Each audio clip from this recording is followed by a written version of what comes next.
partir de agora, nós temos 5 minutos. Eu vou começar a ler o mini currículo. Antes, eu vou relembrar as regras gerais de participação no primeiro Congresso Brasileiro Online de Polícia Judiciária e Direito das Crianças e dos Adolescentes. As perguntas devem ser dirigidas ao moderador, que na parte da manhã serei eu, na parte da tarde será o Dr. Cleiton.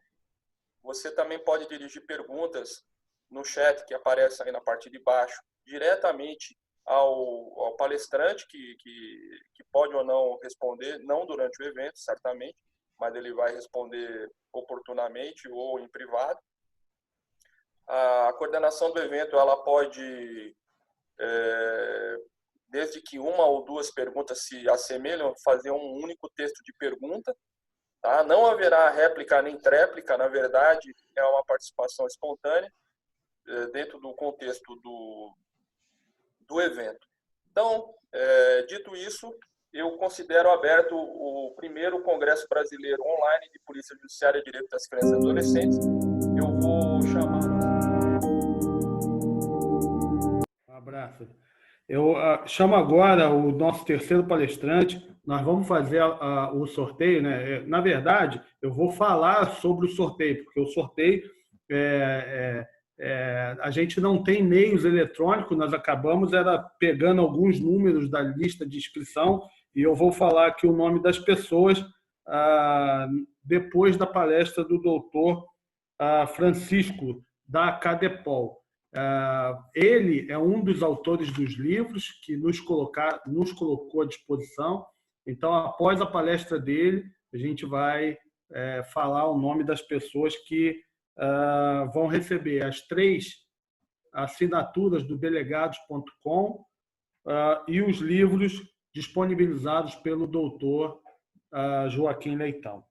Bom, doutor Joaquim, delegado de Polícia Civil do Estado do Mato Grosso, atualmente lotado no cargo de diretor adjunto da Academia de Polícia do Mato Grosso, a CADEPOL, graduado em Direito pelo Centro de Ensino Superior de Jataí e professor de cursos preparatórios, palestrante e autor de artigos jurídicos, além de autor de livros jurídicos. Com a palavra, doutor Joaquim, meu amigo. Primeiramente, eu quero agradecer ao Instituto Federal Kids, Instituto Blue EAD, entre outros parceiros aí, dizer que é uma honra podermos explanar um pouco sobre a nossa temática hoje, de suma importância. Agradecer em especial o Dr. Cleiton Bezerro pela oportunidade e, na sua pessoa, estender os cumprimentos aos demais organizadores. Pois bem, me parece que pelo combinado é o Dr. Cleiton que passaria os slides, certo? Dando início à nossa breve explanação, nós optamos hoje por falar sobre a impossibilidade da redução da maioridade penal frente ao nosso ordenamento pátrio. Então, enquanto o doutor Cleiton vai preparando aí os slides, para a gente ir acompanhando as lâminas, né, de um a um, nós escolhemos esse tema em virtude de sempre que acontece algum episódio de ato infracional de repercussão nacional, esse tema é revisitado. Afinal, podemos ou não reduzir a maioridade penal no âmbito da nossa legislação? Antecipamos que o tema é extremamente polêmico, mas nos atreveremos a explanar e, ao final, se for o caso, posicionar acerca de qual posição seria mais adequada diante da nossa realidade. Pode passar, por gentileza. Meu nome é Joaquim Leitão Júnior, como bem apresentado aí pelo Dr. Cleiton. E como eu já havia dito, esse tema vira e mexe, ele é sempre revisitado, principalmente quando ocorrem atos infracionais de grande repercussão.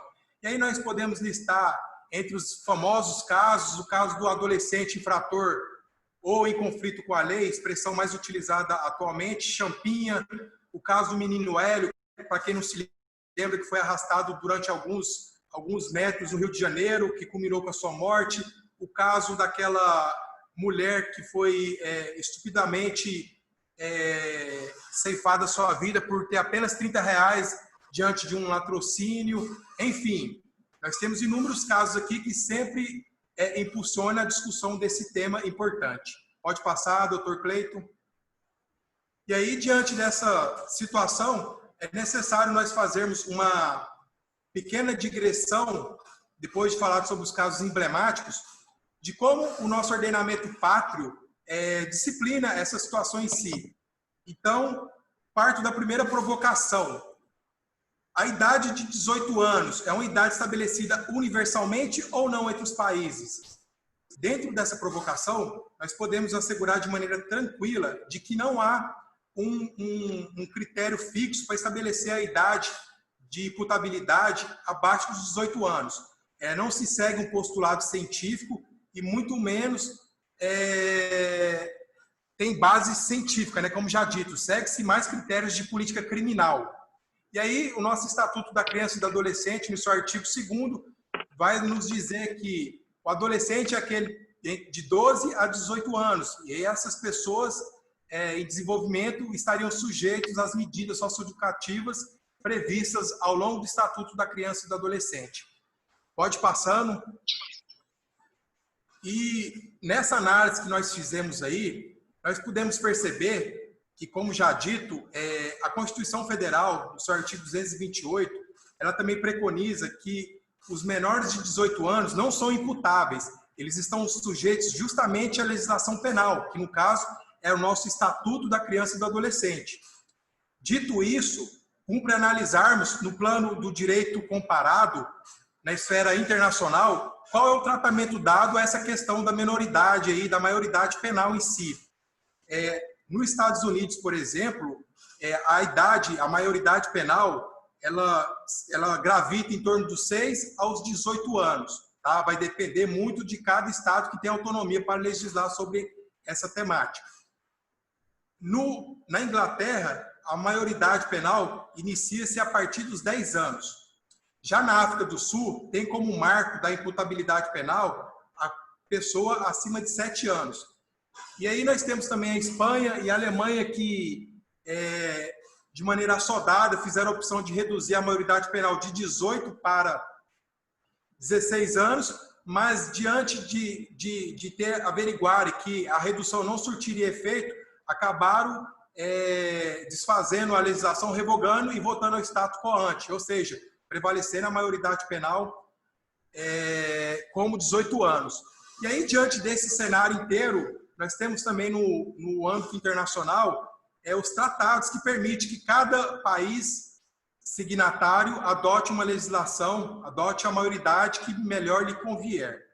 Diante dessa premissa, nós temos o Tratado de Roma, que deixa de maneira indireta a possibilidade de cada país tratar da sua maioridade penal. E nessa mesma esteira também, a Convenção de São José da Costa Rica permite, da mesma maneira, que cada estado faça a opção legislativa sobre a sua maioridade penal.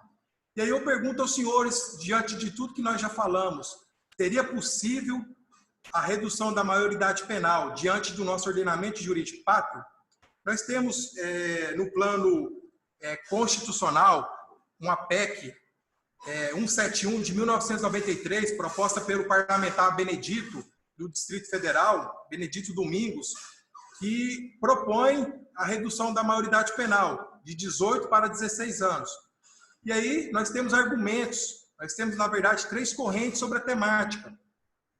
A primeira corrente que sustenta a possibilidade dos argumentos favoráveis à redução se calca em 26 fundamentos, na qual eu vou tomar a liberdade de pontuar alguns que eu entendo mais relevantes.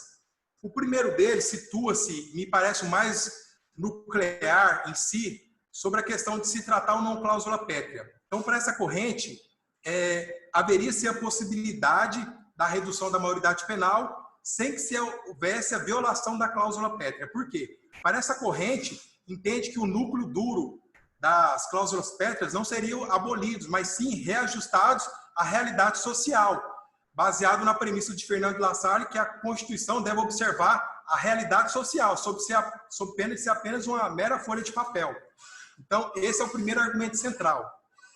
Um outro argumento que essa corrente ganha muito coro e vozes aí de grandes autores é de que se o adolescente, dentro do Estado brasileiro, pode exercer o sufrágio, que é o direito ao voto, pode casar, pode, numa eventualidade, ser emancipado, e, dentre outras, ele poderia, com maior razão, ser responsabilizado sob o aspecto penal. Então, esses dois argumentos, dentre os 26, são o que me pareceram mais sólidos para sustentar essa possibilidade da redução da maioridade penal. Por outro lado, pode passar, doutor Cleito, nós temos a corrente que entende que essa redução da maioridade penal jamais seria possível sob o palio do nosso ordenamento jurídico pátrio. E o principal fundamento que essa corrente se apega é de que nós estaríamos impedidos por conta de uma cláusula pétrea. Ou seja, para essa corrente, capitaneada por grandes autores aí que nós podemos citar, Luiz Flávio Gomes, in memória, Rogério Sanches, entre outros, entendem que em ocorrendo essa redução da maioridade penal dos 18 aos 16, nós estaremos reduzindo e até mesmo com tendência a abolir a cláusula pétrea, que seria vedado pela nossa Constituição. Ou seja, o artigo 228 para essa corrente estaria impossibilitado de ser alterado. Então, essa é a segunda corrente que se agarra nesses principais argumentos e traz outros interessantes, que nós pedimos vênias aqui para citá-los. O primeiro deles seria de que essa redução da maioridade penal não surtiria efeito prático. Por quê? Segundo levantamentos feitos pelo Mapa da Violência em 2012, por exemplo, apenas 0,9% dos adolescentes que praticariam atos infracionais. Afora isso, seria a população adulta responsável pela prática de crimes. Então, dentro desse universo, para essa corrente, seria inócua qualquer tentativa de alterar esse marco aí da maioridade penal no Brasil. Uma outra situação seria o pseudo-supermedicionamento trazido pela mídia, que, segundo essa corrente, traria números falaciosos e argumentos falaciosos. Então, esse seria mais um outro argumento sustentado por essa corrente. E aí, dentro de um outro argumento que nós entendemos salutar dessa corrente, é de que o jovem, na verdade, dentro desse perfil dos 12 aos 18 anos, na verdade, seriam catalogados com o maior potencial de ser vítimas do que autores de atos infracionais. Então, essa corrente se embasa em 10 critérios, né, em 10 argumentos para rechaçar a possibilidade da redução da maioridade penal. E nós teríamos uma corrente intermediária, que é a que me parece mais adequada de todas, que, ora, gente, a gente vive num país, sem ingressar no mérito da realidade social, que é um argumento forte, de que não há distribuição de rendas de maneira equânime, as políticas públicas, principalmente de educação, não emancipam nossos jovens, inclusive os adolescentes aí das periferias. Então, a gente não seria honesto em debater um tema dessa envergadura de maneira rasa, sem ter uma condição concreta que propiciasse essa discussão de maneira legítima. Então, o que essa corrente propõe? Ora, eu até tenho condições de debater a questão da redução da maioridade penal, mas desde que a gente mude a nossa realidade social, tá? Recrudesça, se for o caso, as medidas socioeducativas previstas no ECA, e aí depois dessas medidas aplicadas efetivamente previstas no ECA ganhem vida, com todo o contexto social propício ao desenvolvimento saudável, ao desenvolvimento justo desse adolescente, e aí a gente voltará a discutir no plano ideal a redução da maioridade penal. Então, essa corrente intermediária, ela me parece um pouco mais honesta diante das demais correntes. E caminhando para o final, nós pedimos vênias aqui também para colacionar alguns levantamentos que nós fizemos. Para se ter uma ideia, 70% dos países no mundo inteiro adota como idade da maioridade penal os 18 anos. Então, nesse aspecto, o Brasil ele estaria dentro desses 70% dos países que mundialmente adotam o critério dos 18 anos como a maioridade penal. Critério esse que eu lembro aos senhores e às senhoras, um critério baseado em política criminal e não em postulados científicos.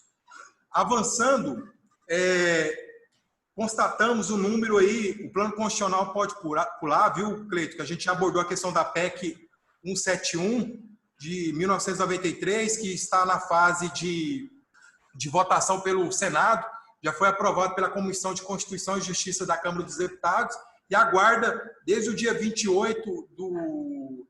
Só verificar a data aqui certa, desde o dia 28/8 de 2015, aguarda uma deliberação de recurso em sede parlamentar. E aí, avançando, Cleito, nos slides, nós queríamos trazer aqui uns dados sobre a questão da reincidência ou reiteração dos atos infracionais pelos adolescentes.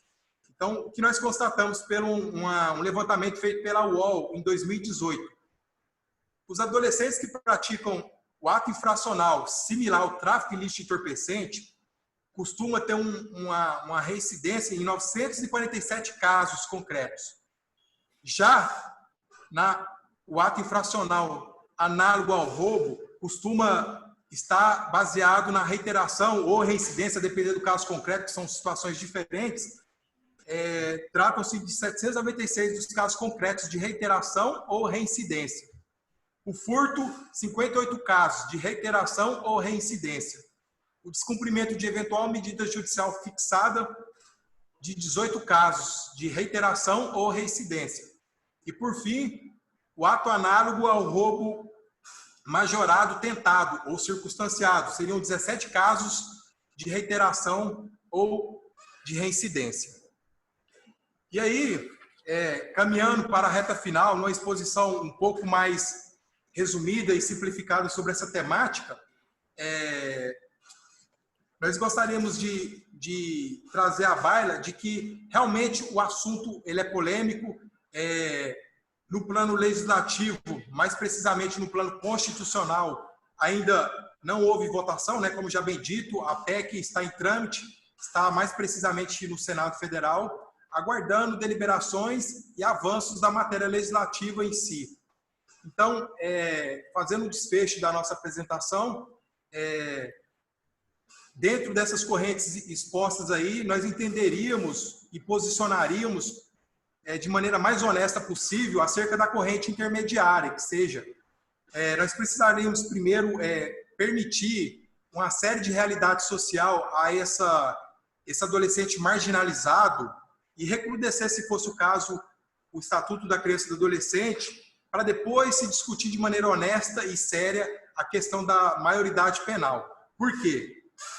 Porque nos lugares que optaram politicamente pela redução da maioridade penal, não se observou concretamente essa redução de violência, do mapa da violência, ou seja, se reduziu a maioridade, mas o crime em si não observou essa mesma toada. Então, já se constatou que, na prática, a redução da maioridade penal pode ser que trata-se de uma medida inócua em nosso país, pelo menos se a realidade social se persistir. Então, para nós, pessoalmente falando, a corrente intermediária seria a corrente mais adequada, pelo menos de maneira honesta, para se tratar dessa temática. Caminhando para a reta final, vamos agradecer mais uma vez aos organizadores do evento e colocar à disposição, franquear a palavra aí para questionamentos, etc., já que a nossa apresentação era um pouco mais exígua, né, e dinâmica, para se permitir que o cronograma fosse devidamente cumprido. Eu tinha preparado mais coisas, mas devido a um acontecimento que eu queria até registrar aqui nacionalmente, nós perdemos hoje uma escrivã por uma situação lamentável, um acidente, e aí nós gostaríamos de registrar aqui o nosso luto, apesar de ser um dia de sensação mista, né, de felicidade por participarmos de um congresso dessa envergadura e, por outro lado, de vivenciar o luto pela perda da nossa escrivã de polícia aqui, Nery Regina. Então, a gente gostaria de deixar registrado também essa perda sentida aí por essa grande colega de profissão. Então, é isso que nós temos aí a apresentar. Tá? Desde já, restituo a palavra ao Dr. Cleito para os questionamentos postos aí. Eu que agradeço. muitas pessoas estão colocando aqui, deixa eu interromper o compartilhamento, muitas pessoas estão colocando os sentimentos, né, para a família policial da academia e do Mato Grosso. Né? Perder um policial sempre é muito ruim, porque você está perdendo aquele defensor do Estado, né? Então é uma perda grande e sentida por todos. Né? Eu quero agradecer ao doutor Joaquim. Tem 2 questionamentos aqui. Com relação, fala sobre os tratados e convenções sobre maioridade penal, iriam impor uma minoridade universal ou não? O senhor pode me responder isso? Os tratados e os pactos internacionais que o Brasil é signatário, eles permitem uma flexibilização para que cada país signatário adote, de acordo com a sua política criminal, a data limite da maioridade penal. Ou seja, o Brasil, um desses signatários, adotou como maioridade penal os 18 anos. Aí, postulado dentro de uma política criminal, tá? E não científica, como a gente já pontuou lá atrás. Um outro questionamento, doutor. A doutora Gleiciane Santiago coloca aqui para todos. Boa tarde. A mídia mostra com afinco todas as vezes que um adolescente é autor do ato infracional. Mostra também um momento na tentativa de escandalizar a sociedade, mas quando uma criança e adolescente é vítima, geralmente a mídia não dá tanta atenção. A discussão da redução da maioridade penal já é bem velha e até hoje não pôde chegar num consenso. Na opinião, aí vem a pergunta, que foi o posicionamento dela, e depois vem a pergunta. Na opinião do senhor, quais seriam os reais benefícios da sociedade em ter a redução da maioridade penal? Eu já esperava uma indagação dessa envergadura, né?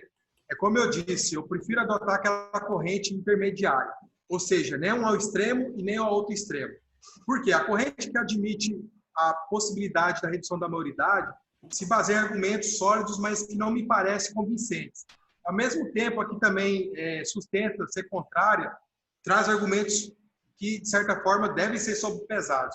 Mas eu prefiro a corrente intermediária como posicionamento pessoal. Por quê? Porque eu primeiro precisaria ter um ambiente que a distribuição de renda, as políticas públicas de educação, de infraestrutura fossem todas observadas para depois, lá na frente, se permitir essa discussão séria.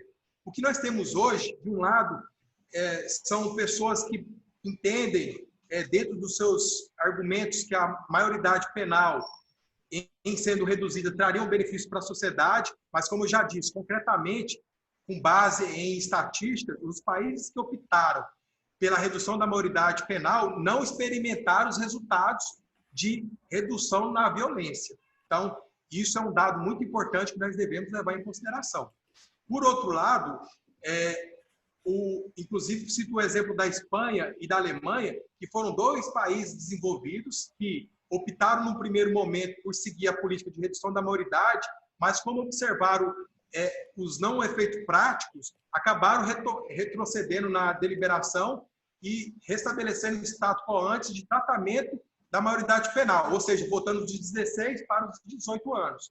Então, respondendo de maneira bem resumida à pergunta da colega, nós entendemos mais como adequada e honesta se calcar na corrente intermediária, ou seja, primeiro vamos propiciar um ambiente adequado para os nossos jovens aí marginalizados, como um todo também, recrudescer algumas medidas socioeducativas do ECA e aguardar que a sua aplicação se dê de maneira integral. Porque, infelizmente, o que ocorre no Brasil, e todos nós aplicadores do direito sabemos disso, é que o ECA, infelizmente, embora seja uma legislação extremamente contemporânea, excelente, ele não tem vida, ele é simplesmente ignorado em vários direitos e deveres que os nossos adolescentes têm. Não vou ignorar o lado que, infelizmente, nós vivenciamos uma política, de certa forma, que não leva o jovem àquele ensinamento lá de antigamente, da época dos nossos avós, dos nossos pais, e de muito libertinagem, mas que é um assunto para outra pauta. Então, respondendo à pergunta da colega, eu prefiro optar pela corrente intermediária, ou seja,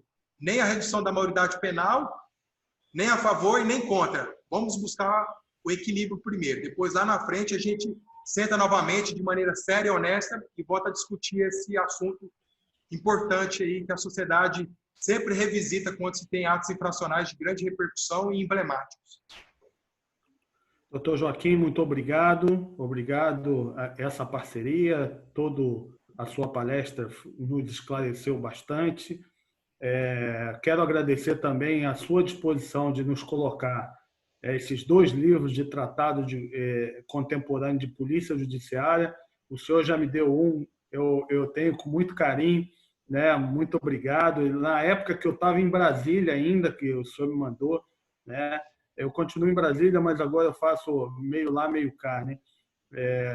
Um livro muito bom, e também o livro de abuso de autoridade. Bom, nós não estávamos preparados para fazer um sorteio, até porque demora muito, né? Então, o que nós fizemos? Nós fizemos um sorteio com a nossa lista de inscritos no site, tá? Teve até o colega que falou: eu me inscrevi depois, eu entrei depois. Fica para a próxima. Mês que vem a gente tem um outro evento e a gente vai ter aí sim, tá um pouco mais preparado para fazer esse sorteio.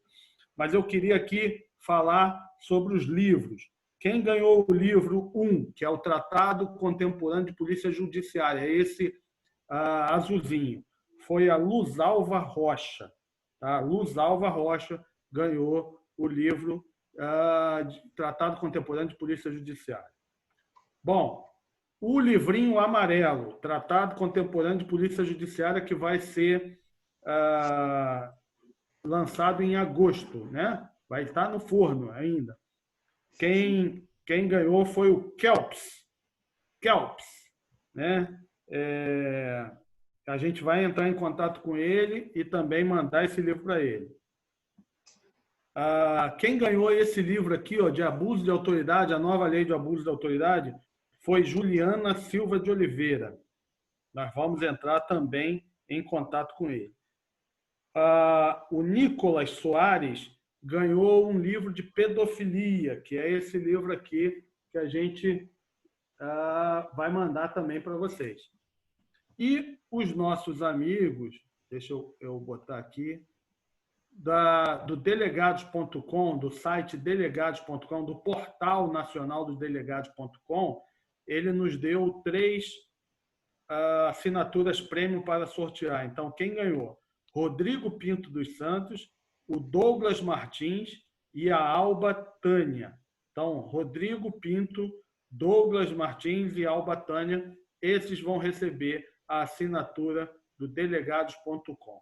Tá? Então, a gente vai entrar em contato com essas pessoas, nós vamos enviar, quem é fora do Rio de Janeiro, nós vamos enviar por Sedex, e a assinatura, a gente vai passar os nomes para o portal nacional dos delegados.com para que ele envie a senha de contato. Tá bom, gente? Vamos lá. Obrigado, doutor Joaquim, mais uma vez. Agradeço muito as suas explanações, a sua palestra foi excelente.